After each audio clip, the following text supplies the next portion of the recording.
Intelligence artificielle, clairement, on n'entend que ça partout.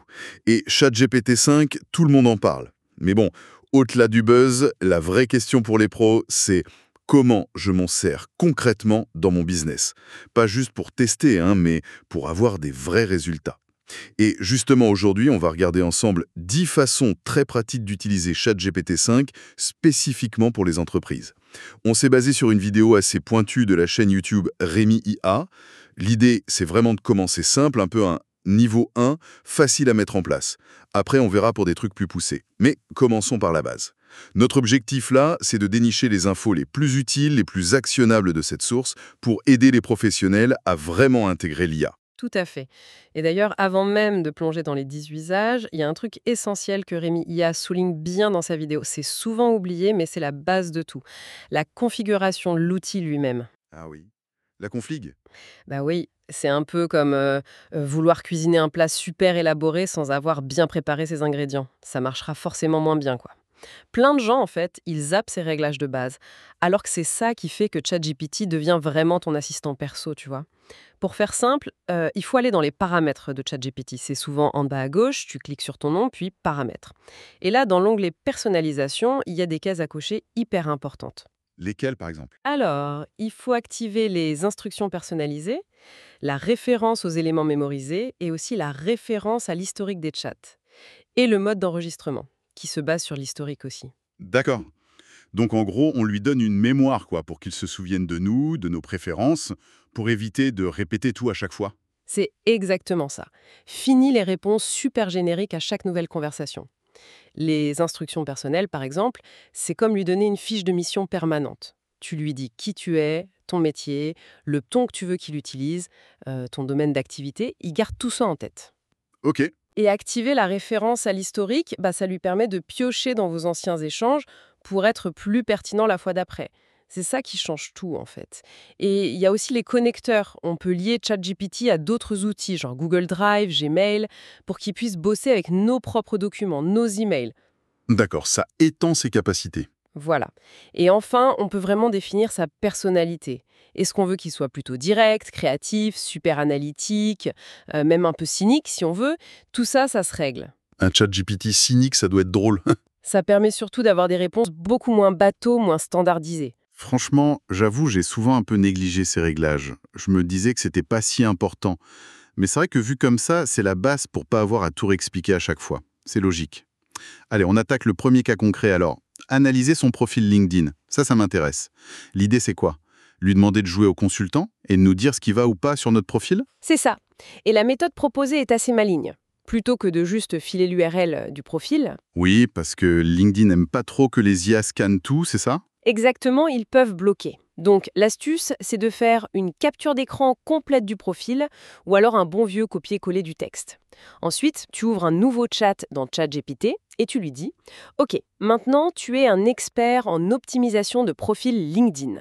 Voici mon profil, dis-moi ce que tu en penses. Malin. Et ça donne des résultats concrets. Dans l'exemple de la vidéo, ça a marché. Apparemment oui, plutôt bien. L'IA a bien identifié des points forts, genre d'une bannière claire, un message percutant, la présence de logos, de preuves sociales, une photo pro. Ok, les trucs évidents. Oui, mais elle a aussi mis le doigt sur un point faible. Un lien dans la bio qui n'était pas clair du tout. C'était un truc du genre 1 heure pour prendre un an d'avance. Ah oui, c'est un peu flou ça. Ben voilà, l'IA a trouvé ça trop vague, pas assez orienté bénéfice direct. Et du coup, elle a juste critiqué ou elle a proposé autre chose? Non, elle a proposé plusieurs alternatives, des formulations de liens beaucoup plus claires, plus directes. L'utilisateur a pu choisir celle qui collait le mieux à son offre, et apparemment, ça a amélioré ses résultats derrière. C'est quand même fou. Un regard extérieur, même si c'est une IA, ça peut pointer des trucs qu'on ne voit plus nous-mêmes. Le fameux nez dans le guidon, quoi.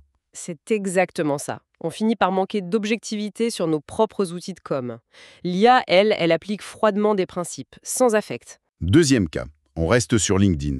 Les messages privés avec une méthode appelée « toi, moi, nous ». C'est pourquoi faire ça? Relancer les vieux contacts? Oui, l'idée c'est de réactiver des contacts de premier niveau, ceux avec qui on n'a peut-être pas échangé depuis un moment. Et la structure toi, moi, nous, c'est la clé. Tu fournis à ChatGPT le profil d'un contact, toujours en copier-coller, hein, pas le lien, Ok. et tu lui demandes de rédiger un message qui commence par Parler de la personne, de son actu récent, de son profil, ça, c'est le toi. Ensuite, tu parles un peu de toi, de ce que tu fais, le moi. Et enfin, tu proposes une synergie, une idée de collaboration, un truc à faire ensemble, le nous. Ah ouais, c'est beaucoup plus personnalisé qu'un message bateau de prospection.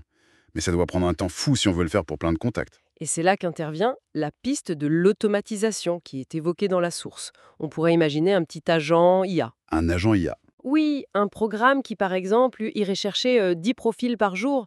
Faut rester raisonnable pour pas se faire repérer par LinkedIn. Ils analyseraient leur contenu récent, rédigeraient un brouillon de message toi, moi, nous. Et après, soit il te le soumet pour que tu valides, soit si t'es joueur, il l'envoie direct. Mais bon, l'automatisation sur LinkedIn, faut toujours être prudent avec leurs règles. Oui, c'est clair. Et comment c'est perçu ce genre de message un peu automatisé? Ça fait pas trop robot quand même. Alors, justement, la nuance que donne Rémi IA est super intéressante. Il dit « Attention, n'automatisez surtout pas les commentaires sur les posts. Ça se voit tout de suite que c'est faux et c'est mal perçu. D'accord. Par contre, pour les messages privés, s'ils sont bien faits avec cette structure toi, moi, nous et qu'ils sont vraiment personnalisés grâce à l'analyse du profil, eh bien, selon lui, ça marche très très bien. Les retours seraient même excellents. La personnalisation fait toute la différence. Ok, intéressant. On passe à Instagram. Troisième usage. Optimiser sa bio Insta. Encore pour mieux convertir, j'imagine. Exactement. Le but, c'est que la bio ne soit pas juste une description, mais un vrai petit tunnel de conversion pour transformer un visiteur en prospect. La méthode, c'est un peu la même. Tu donnes ton profil à ChatGPT, une capture d'écran ou le texte. Tu lui dis « Ok, t'es un expert en bio Instagram, critique mon profil ». Et qu'est-ce que l'IA peut trouver un redire sur une simple bio? Plein de choses en fait. Dans l'exemple donné, l'IA a trouvé que l'accroche de départ manquait de punch, qu'il n'y avait pas assez de preuves sociales visibles tout de suite, que l'appel à l'action, le fameux CTA, n'était pas clair ou pas assez incitatif. Elle a même fait des suggestions sur les stories à la une, bon, même si la source dit que leur utilité est parfois débattue, et elle a donné des pistes pour améliorer le look global, le branding.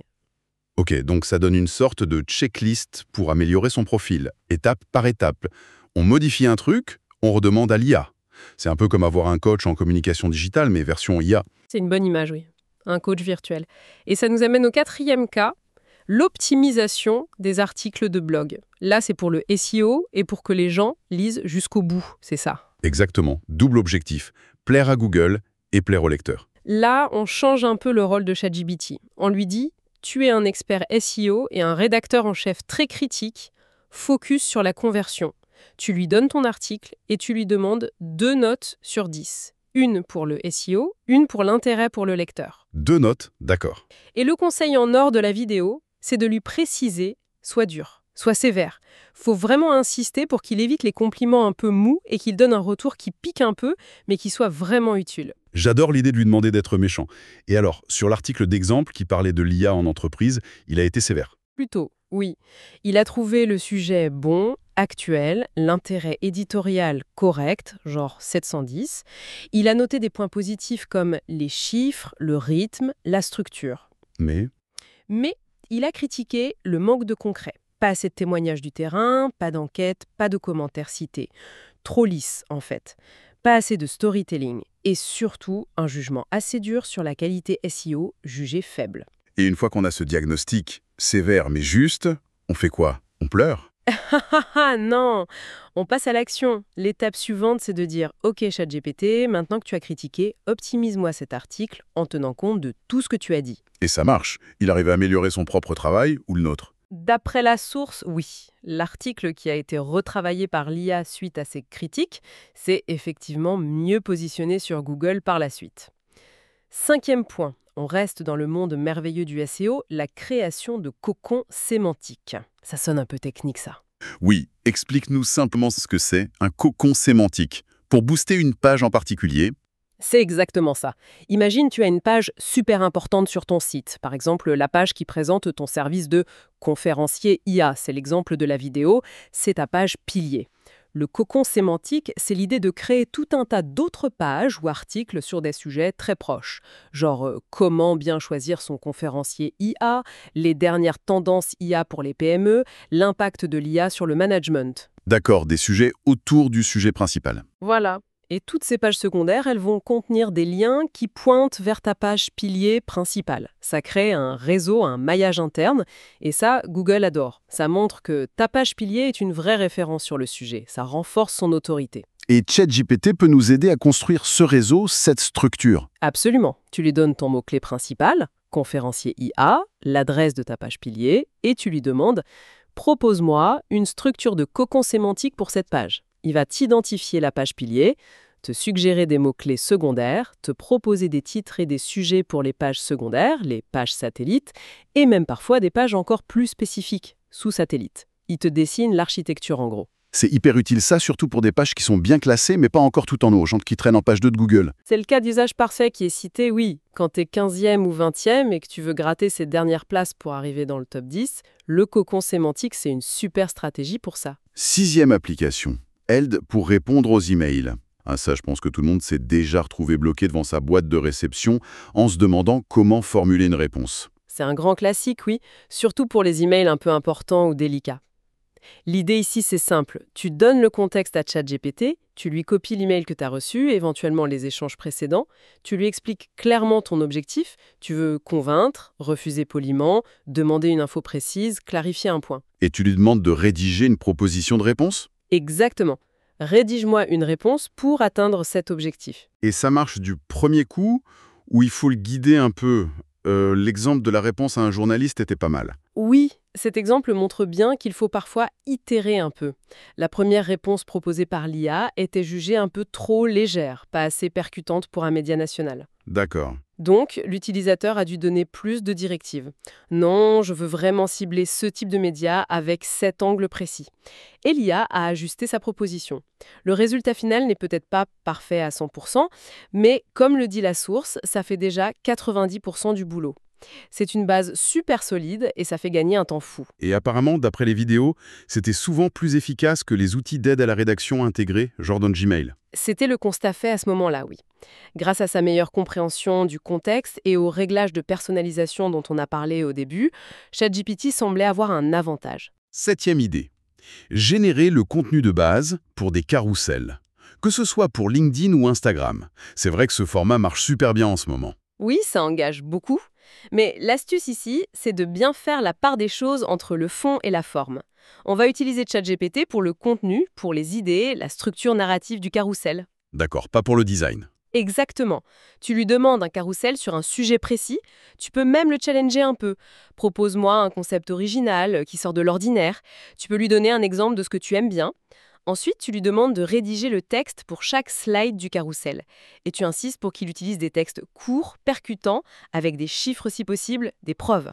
Donc ChatGPT nous livre les textes, la structure, les idées clés pour chaque diapo, et après, Tu prends cette matière première, ce contenu brut mais bien structuré, et tu le passes dans un outil spécialisé dans le design de carrousel.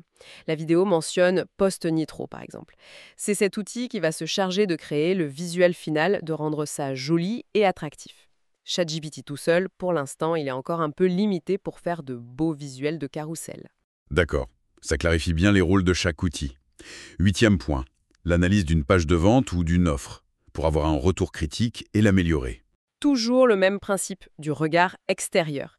Tu crées un chat dédié, tu lui dis « Ok, t'es un expert en conversion, en page de vente ». Tu lui donnes le lien de ta page et tu lui demandes quels sont les points forts et les points faibles de cette page pour convaincre ta cible précise. Par exemple, pour convaincre un dirigeant de PME. Et il arrive à identifier des vrais points faibles marketing ? Dans l'exemple donné, oui, tout à fait. L'IA a souligné des points forts comme la clarté de l'offre, la crédibilité apportée par l'expérience ou les témoignages, mais elle a aussi pointé des faiblesses.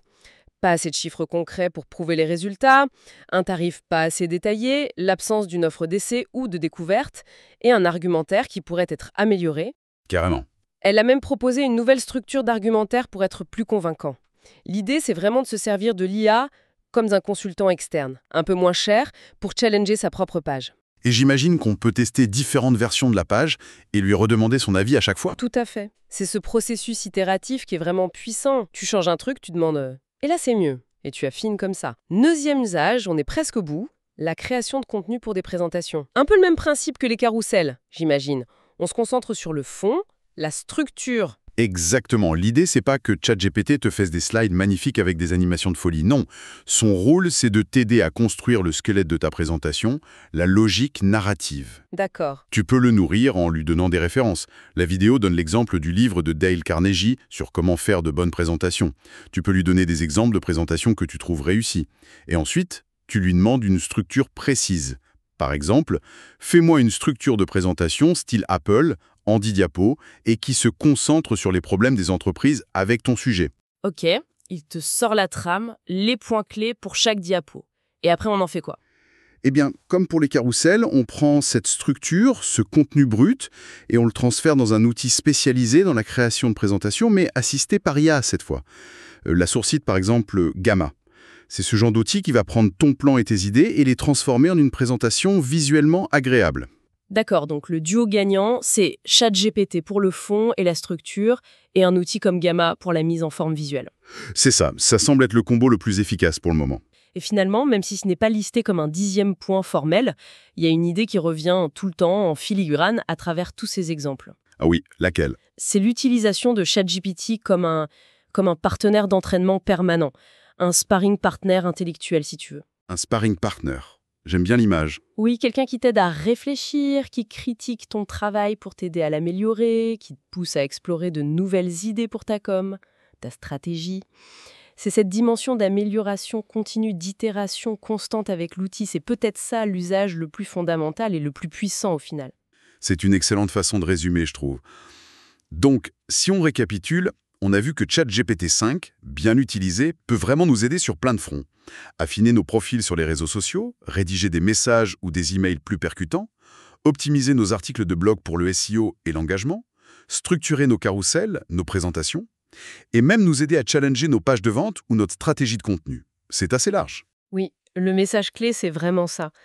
Quand on prend le temps de bien le configurer et qu'on apprend à l'utiliser judicieusement, l'IA devient ce fameux regard extérieur objectif et précieux. Elle nous fait gagner un temps fou sur des tâches qui demandent de la structure ou qui sont répétitives. Et surtout, elle nous pousse constamment à améliorer notre communication, à être plus clair, plus percutant.